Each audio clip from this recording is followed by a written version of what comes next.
God is moving. It's Young People Nation. Welcome to Young People Nation. Listen to us weekly as we commit to bring transparency, healing, and truth to the everyday situations in life that might bring you down. Join us for your weekly dose of inspiration. Thank you for listening to Young People Nation. Make sure you subscribe so you never miss an episode. And now, here's your host, Eugene and Donna Perry. Let's go. Christ is the foundation. Know his word gon' lead us. Know I'm already going. Taking steps I believe in. Giving guidance to the youth. Giving guidance to the lost. Give the world to the project. Lead them back to the cross. Good day, good morning, good afternoon, whenever you're listening. Thank you so much for listening to Young People Nation. We are so grateful for our subscribers, our supporters, our community that has supported us in this journey. And we're in session 3 with Mr. Michael Fortino. And Michael, again, he is huge. Acting is his thing. It's just his passion. He loves it. He loves directing. He loves the comedy. He was one of the actors in Stranger Things. And we're going to use this word again. Schrodinger's cat. Yeah, you got it. That was it. And him and my husband was talking about the history of that. Mm-hmm. And I was like, wow, and I know my husband's real good with history. So Let's think about the Big Bang. Big Bang Theory? Yeah. Okay. That was one of my favorite shows. Oh. Okay. But we would just like to welcome Michael back. Thank you so much, Michael. It has been such an honor and a pleasure. Oh, thank you for having me. I Yes. love this show. You guys, can I tell the secret that I Sure. helped produce this show as well? Yes. So I work with Augusta Get Up Productions and producing the show, and I have become a fan of the show just by producing it. Yes. Oh, wow. Thank you so Yeah, much. It's a great show. And I see, love the that's show. you never know who you're going to meet.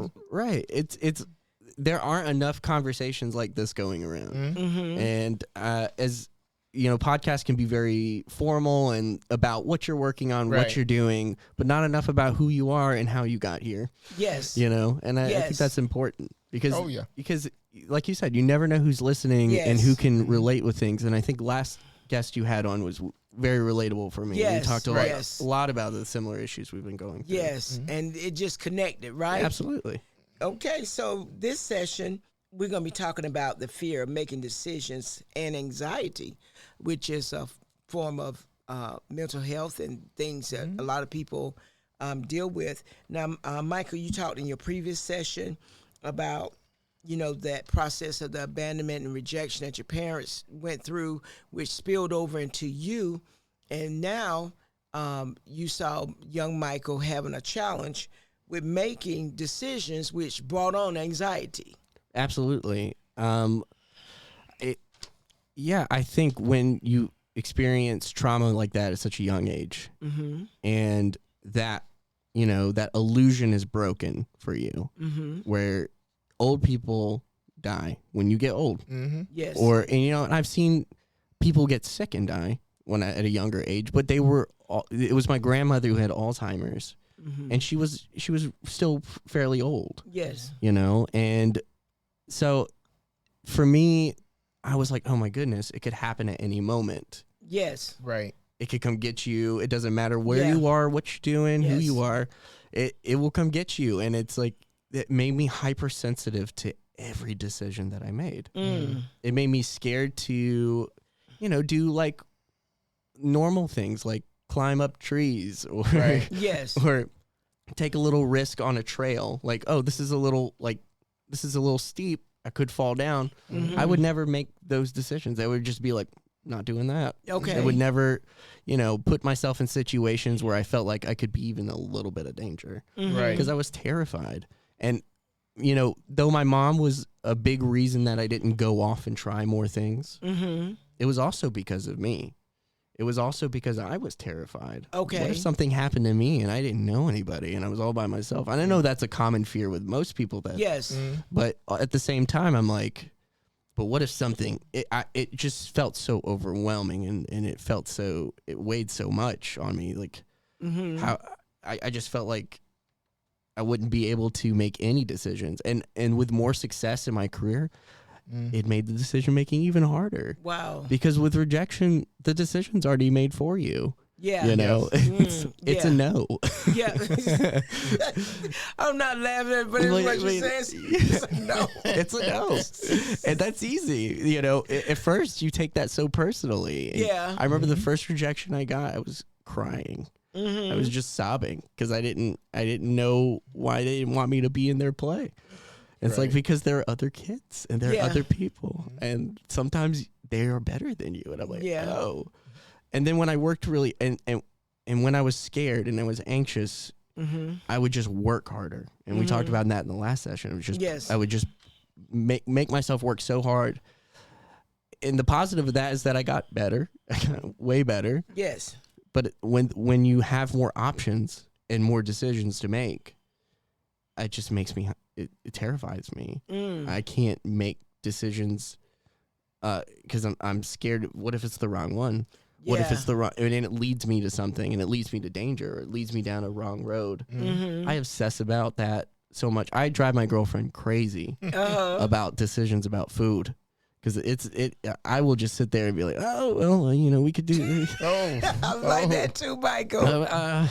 But I'm like that with everything. And I'm just, you know, and it just, I would say it's been just a problem, especially since more success. It's just more anxiety. Anxiety, and I know different people have different, you know, perspectives on that. Generally is being out of control, or you don't know what's coming. Right. The fear of not knowing. Exactly. Okay. Especially, you know, my anxiety. Yeah, it's that uncertainty. If you really want to get me anxious, send me a message that says we need to talk about something later. Oh wow. Okay.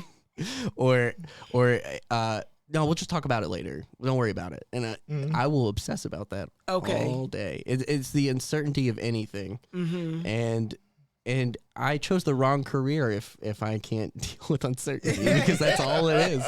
It really is just full of uncertainty. And some days you're on top of the world, and you're like, oh my gosh, you know, I was just on the #1 show on TV. I just booked a commercial with Hidden Valley Ranch. I just made the most money I've ever made in my life. And then in the next year, you're serving tables again. And you're right back to it. You're right back at it. And it's fun, and there's some excitement in that. But especially when you get something you didn't think you were going to get. You know, there's excitement in that. But at the same time, sometimes I just would settle for just a good 9 to 5, you know, and just know that everything was going to be all right. But I can't do that. That's not me. That's not your passion. It's not. It's not. It's not you. And I think I'd be doing the people around me a disservice by doing that. Yes. I always picture anxiety as a cupboard dish coming served cold, and you don't know what's under the holder. Right. But you want it. Yes, exactly. So how old were you when you recognized, you know, that, let me go back. We talked about how you kind of recognized some things with anxiety because, you know, you really wanted to go off, but mom wanted you to stay. Right. And so was that kind of the beginning of it for you? Definitely. Okay. Because so growing up, being sensitive like that as a child makes you kind of a target for bullies. And I remember that I was bullied a lot growing up, and especially through middle school. And when I got to high school, people told me I was just kind of like this awkward guy. I was just awkward. And I was like, okay, that's probably what it is. I'm just awkward, you know. I just act weird, and I have a weird way of saying things. And I was like, okay, maybe that's what it is. And then when I got older, and like I said, I got better at my career, and I had more decisions to make. That was 19 to 21, I would say, was about where I realized, no, this is anxiety. And that's where things clicked, because it's when my grandmother passed away, and I saw, before she died, I saw a lot of her anxiety, and I saw the similar in my mom. Okay. And then I was like, I do the same thing that she does. Generational. It's generational. And if it's not addressed, it just passes down. Yes. It just passes down. Inherited. It's inherited. That's right.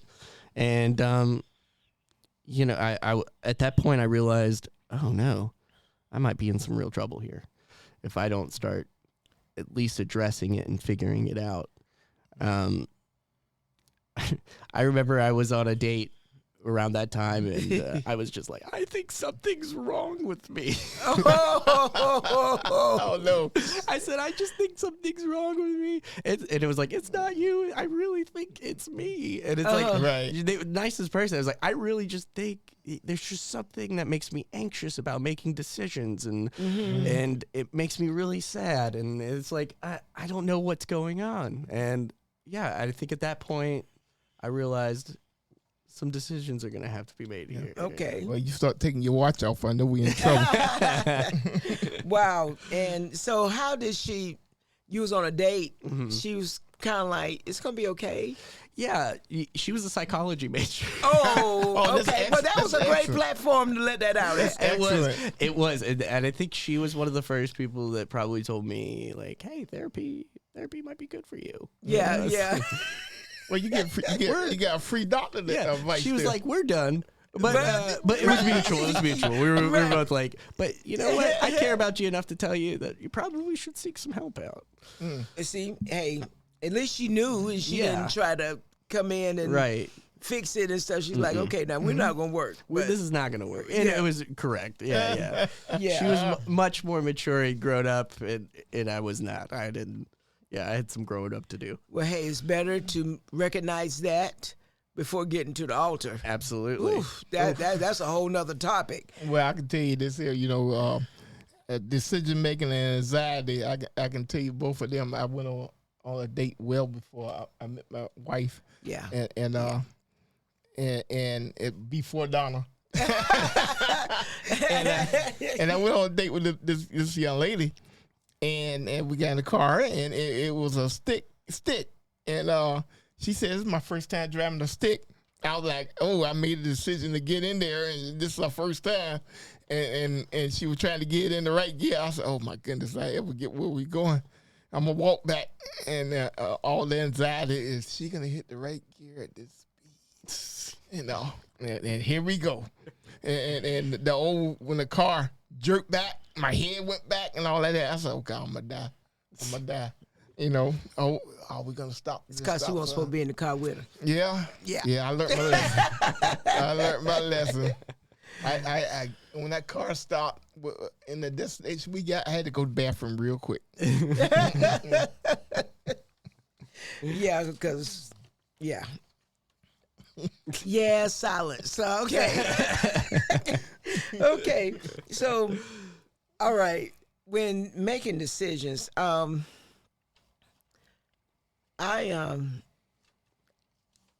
way I was brought up, we had to make decisions, and you had a short time to make it, Yeah. It's either this or this, okay? Yeah. That was the best decision you ever made. That's what it was. He is so humble. Yes. I believe in the truth. However, you were a great decision, and I thank God. I listened to my parents. I always say that because it was my parents. Told you. That helped me to be aware of who was in front of me.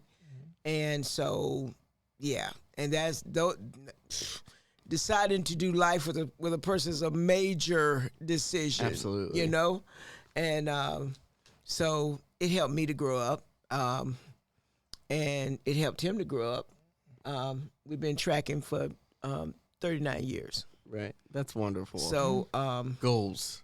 So My ego all the way up there I'm in the gonna tell moon. you something. It's God. Mm-hmm. Let me tell you, a lot of prayer, fasting, dying to yourself. You understand, and being selfless. And rubbing that anointing on my head. Yeah. I used to have to pray over him at night. I used to dude, okay.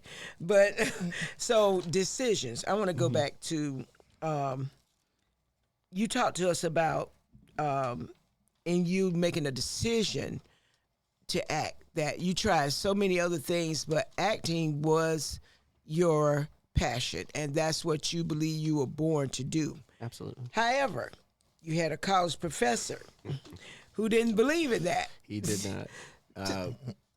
Oh, go ahead. Sorry. And no, you're cool. And also how you cannot allow what someone else is saying to stop you from what you believe for yourself. Yeah, absolutely. And what was funny about that professor, so let me give the context of the story. I was a senior. I'm still a senior. I'm 3 classes away, though. 3 classes away.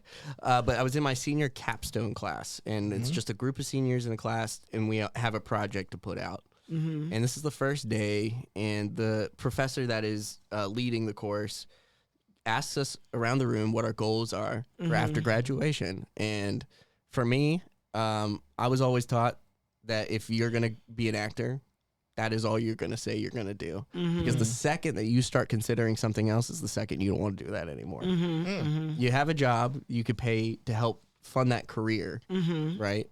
And that's like, nobody is saying that. But the second you go, well, if acting doesn't work out, then I guess I could do this. Well, you've already starting to kind of give up on it already. Okay. Well, you already understand that is a possibility. But if you go ahead and keep putting it out there, like, I want to be an actor, but if that doesn't work out, I'll just teach theater. It's like, in what other career do people tell you what their goal is, and then the backup if that doesn't work out? And so my professor asks me in front of everyone what my goal is, and I said what I just told you, acting. And he said, well, what if that doesn't work out? And I said, well, we'll cross that bridge when it gets there. I said, but this is my goal right now. And he goes, well, you're going to make a fantastic waiter. And I was mad. I was furious. And I still did the class. He didn't like me. I still think he doesn't like me. I would put up comedy videos because part of my senior capstone was that I was going to make videos around the university and kind of do like on the street interviews and do funny things, like talk about Valentine's Day. And I did a special where I was asking people about Valentine's. And then I did a bit where I stood up in the computer lab and was like, will anyone be my Valentine, please? Please. And I told everybody, I said, nobody look at me, nobody say anything, everybody just keep doing what you're doing. And I was like, ugh. And, you know, somebody had a dog on campus. I ran up to the dog and was like, will you be my Valentine? And it's just like cute, funny stuff. And I showed him, and in front of the class, he goes, the only thing funny about that was the dog. He had a problem. He had a problem. Come to find out, I asked another professor, like, what is this guy's deal? I said, well, you know he's a failed actor. He's a what? He's a failed actor. Oh, wow. He didn't make it out of commercial auditions. He didn't book anything. Wow. And so he gave up on that to teach and to make documentaries and, you know, but he couldn't make it as an actor. And that was his thing. Wow. And I was like, oh, doesn't give him an excuse to treat me like that. That's right. But I understand where he's coming from, you know, because I've had that fear too of being like, what if it doesn't work out for me and I become this kind of person, you know? And I don't ever want to be like that. And that's when I was like, well, if I was in his position, I would want to help me in this case. Right. And help not let me make the decisions that, you know, he made. Right. And that's what I do. Anytime I know somebody that's coming up, I'll be like, hey, I'm going to buy a membership to this website. I'm like, don't do that. You're just wasting your money. Here's the subscription you need. If you want to get on set, this is who you need to contact. It's an industry where shared success is, where somebody's success is shared success. Yes. If my friend makes it, I make it too. That's right. If I make it, my friends make it too. Yes. We all make it. It's, you know, and I don't know. I just didn't understand that attitude from him, and it just really bugged me. And I remember the last day, like towards the last week of classes, that we were doing course evaluations, and I wrote him a scathing review. And I was just like, and I said exactly what I just told you. Like, if I were in his position, I'd want to help any student I could to get to where they wanted to be. And I said, I'm not coming back. And I didn't. And I moved to Atlanta, and I booked 2 speaking roles within my first 3 months of living there. And I felt great.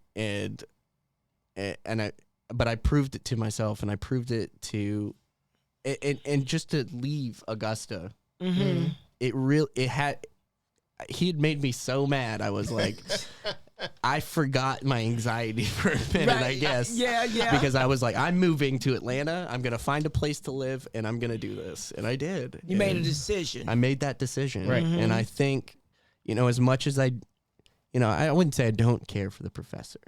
But if he hadn't have done that, I wouldn't have done it. Negative reinforcement. It was negative reinforcement, exactly. That good shot of castor oil. I tell you what, it really lit a fire in me. Right? Yeah. There's one thing, being embarrassed and like that was just, I don't know, but it pushed me. It gave me the push that I needed. Yes. Because I knew it was in me. I knew I could do it. And how about if he probably saw that in you and his he felt his negativeness would push you? Maybe that could have been. That's maybe, I sometimes think that I can only work with a chip on my shoulder. Like if I have to, because I've always been the underdog in my situations. Even me being in the situation I am now, I don't come from family of wealth, and I don't come from a family in Hollywood. I don't. Right. I have no connections, no ties. I'm born, raised here in Augusta. This is the community that raised me. Yes. And so that the fact that I've made it as far as I have, and I think is a true blessing. It really is. It really is. Yeah, because God can open up doors for you. That you just wouldn't have imagined. Right. You understand? So and I would pray, especially when things weren't working, and just be like, if this isn't what you want from me, please just tell me, because I am just dragging myself here. I am poor. I have no money. I'm just dragging myself through this. And then I got the audition for Stranger Things, and I was like, okay, but it's an audition. I was like, it's an audition, and then I got pinned, which means top 3, essentially. Right. I thought it meant you got it. And I called my mom and dad and told them. And then when I realized I didn't have it, I was like, oh, God. What? Please don't let me get this close. This would be really... a week later, I heard back another show, and then I booked, and I'm like, okay, not the show we talked about, but I really greatly appreciate this opportunity. And then, boom, then the other one happened, and I just felt so, I don't know, it was just like, I felt so heard. And, and when I feel like God hears you at your lowest of lows, I just felt that unconditional love. And it's just, I remember talking to my best friend, Eric, and shout out to Eric. Yeah. He just closed on his house. He's 30 years old. He's got a 6-month-old baby. All right. Wow. All right. He's my best friend. He's my friend, my friend in faith as well. Amen. Faith friend. Yes. And I called him, and I remember after my dad died, and I was just like, things are just not. This is the worst time of my life. Nothing is happening. My girlfriend just broke up with me. My dad just died. I have no job. Things are not going well. And I remember that I prayed, because I was just like, I have nowhere else to go. And I remember telling him, and it's like, I remember people say, when you're at your lowest, you can't do anything, but you can't go anywhere but up. I said, but I realized when you're at your lowest, at the very least, all you do is look up and just ask for anything. And I realized it's like, if I can't get out of bed, If I can't do anything, at least look up. Yes. Right. At least look to God.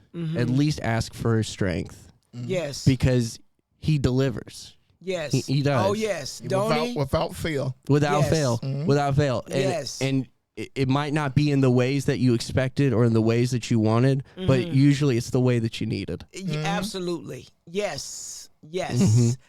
Huge yes. Huge yes. And when I remember when that clicked for me, I just, when you're an actor, you have to carry some narcissism with you because you have to say, hey, this is my role. If you're going to take it from me, you're going to have to take it from me.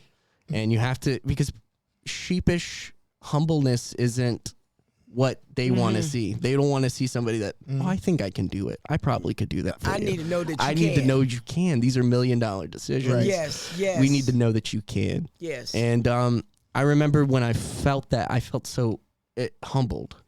I don't think I'd been so humbled in my life for when I felt like this journey is it's just been so blessed so far. Yes. And I'm just thankful to be able to be a part of this journey.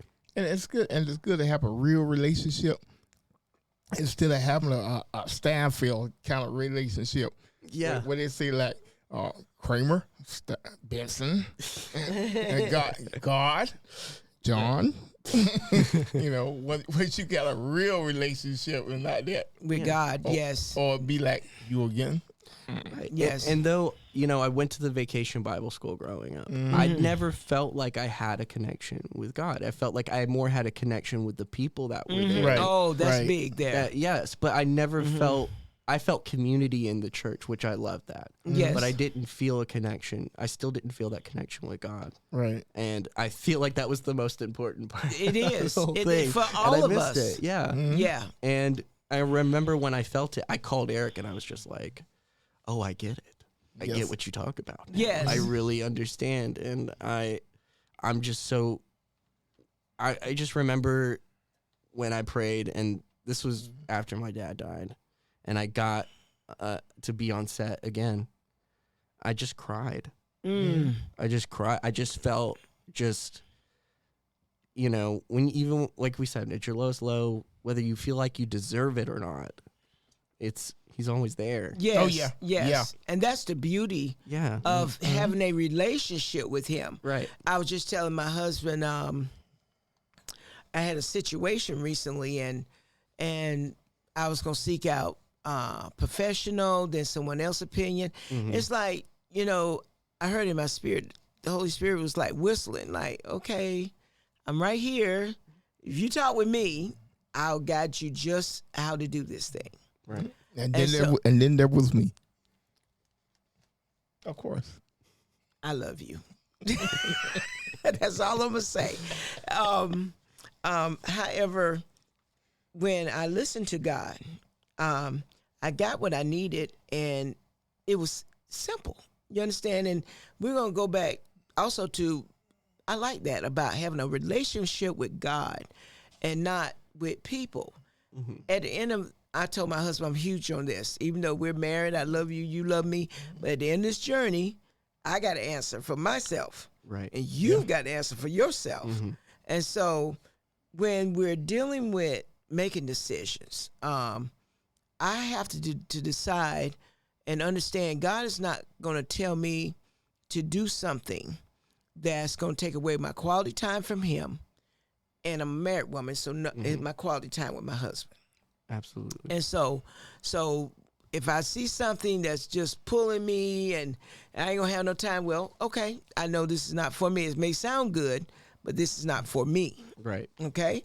And so I've learned having a relationship with God is so important in decision making, because when you ask him sometimes, well, my experience, a lot of times you don't give quick answers. Right. You understand? You that's where that faith and trust come in. Okay, God, I got to trust you because I really don't know. Right. Okay, so I've learned to just keep doing what I'm doing, and the Word of God tells us about don't be anxious for nothing, but through prayer and supplication, make our requests known to God.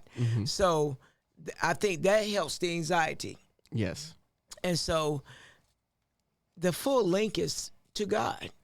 Right. Everything is connected to him. Exactly. You know, and so I can tell you another positive outcome with that. What's that? Hey, God always leave an impression at the end.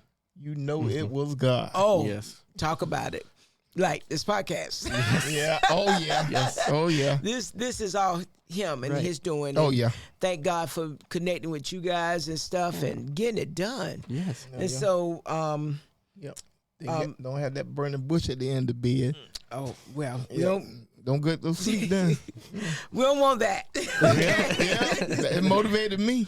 But I want to ask you this, Michael. Sure. Have you ever been to therapy for your past traumas, and how did that help you?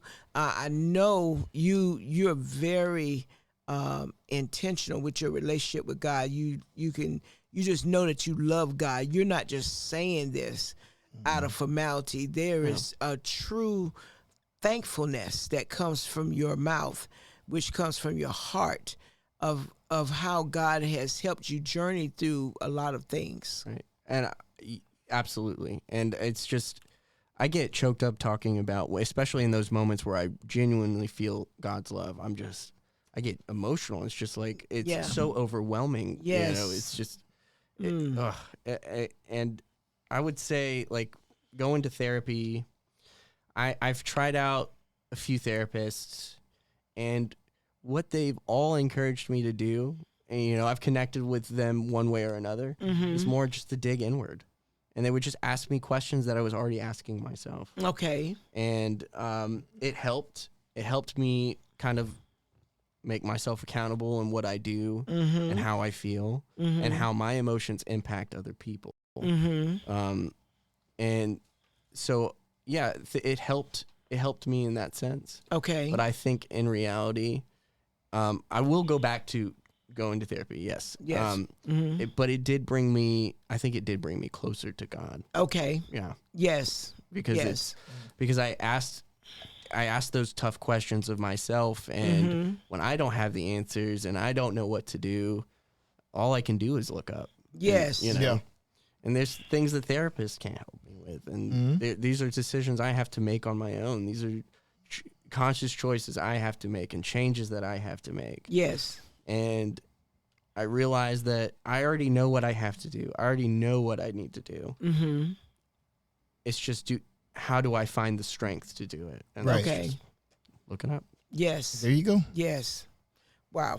This has been great. And decisions and anxiety, it kind of goes together. Am I right? It's like in a mixing bowl there together. Yeah. Because if you don't make a decision, then if you don't trust God in the decision making, then here comes anxiety. Like, here I am. Yes. Here exactly. Here I am to make your whole day messed up. I can't tell you how many times God has fought off panic attacks for me. I'll be like, oh, please. And then it's just, and I just be like, is this what we're doing right now? Just hold on. Just hold on. Yeah. Wow. Wait, you know, and it's just, yeah, it's the decisions and anxieties. They really just are hand in hand with each other. Wow. Well, thank you again so much. And it's been a blessing to hear about your journey and how, you know, from a teenager to now you're 30-year-old Michael, you can make better decisions, or you feel more comfortable making decisions. All right. Didn't stay stuck. Just said, okay, I'm going for it. And God be with me, right? Please. Yes. Okay, thank you, Michael. Thank you. Okay, so we'd like to give out our mental health hotline. That's 988 hotline. We'd like to give the text 741 to 741. That's 24/7 crisis counseling. And if you just don't know, there's a 211 for general community resources. Go ahead, my love. Okay, dear. Decisions. One thing about decision is you got to make them. If you don't make them, circumstances is going to determine what you have to do. And 9 times out of 10, when that happens, is going the wrong way already, and you won't have no choice. And in life, always try to live the life you want to live, but if not, circumstances are gonna determine on what you do next. This has been Young People Nation, and remember, there is always hope. Let's go. Christ is the foundation. Know His word gon' lead us.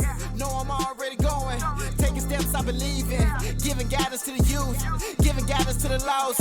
Give the world to the project. Lead them back to the cross. He the #1 prospect. He the top boss. I was broke, I was empty. He the one that paid the cost. Really thought that I was cool. There is nothing like the Savior. Now it's time for the truth. The whole world been waiting. It's Young People Nation. It's Young People Nation. It's Young People Nation. It's Young People Nation. It's Young People Nation. It's Young People Nation. It's Young People Nation. The whole world been waiting. Whatever you going through, I know what He gonna do. Don't matter the circumstance, we going back to the root.